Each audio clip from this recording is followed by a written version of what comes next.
Praise lord. ఈరోజు ఒక మంచి విషయం చెప్పాలనుకుంటున్నాను. మీ అందరూ ఎలా ఉన్నారు? బాగున్నారా?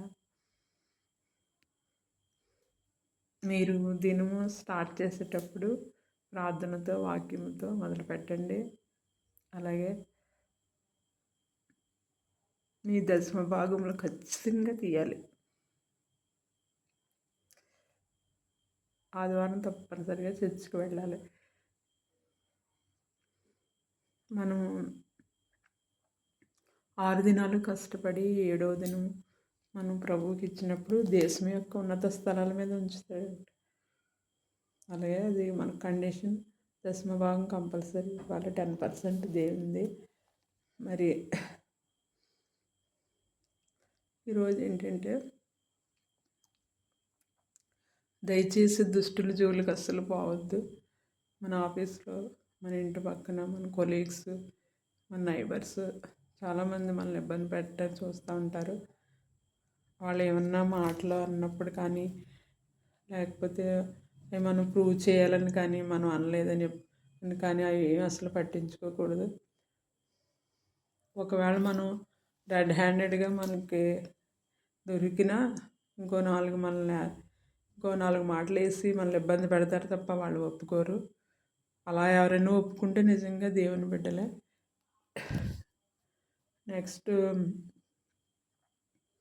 అలాగే అవకాశం కోసం కూడా చూసింది హెరోదియా. యోహాను అసలు తప్పని చెప్పినప్పుడు సరసాల్లో ఏం చేశాడు హేరోదు, తనేమో తలకొట్టించింది. చాలా భయంకరమైన విషయం. దేవాదేవుడే ఆయన ఇబ్బంది పెట్టినప్పుడు తప్పించుకుని వెళ్ళిపోయాడంట. మనం అంత జ్ఞానంగా ఉండాలి. తప్పనిసరిగా దానికి ఒక సమయం ఉంటుంది.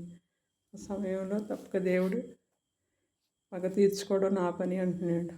దుష్టులు దవడ ఎముక మీద కొట్టేవాడు నేనే అంటున్నాడు. అంటప్పుడు మనం ఎందుకు కలగ చేసుకోవాలి? ఆయనకే అవకాశం ఇవ్వాలి.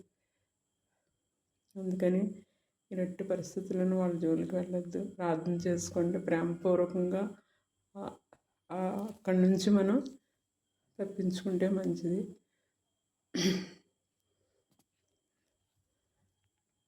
అలాగే మరి సౌలు కూడా అలాగే తను ఎంతో మంచి విషయం చేసినప్పుడు పౌలు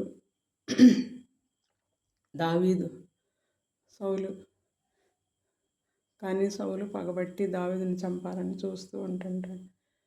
తను చంపగలడు అయినప్పటికీ దేవునికి సమయం అప్పగించి తను మాత్రం దూరంగా ఉంటాడనమాట.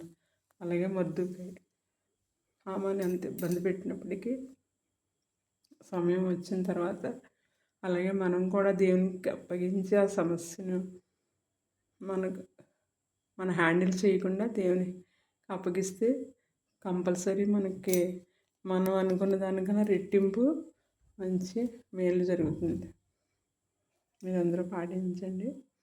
దేవునికి వందనాలు.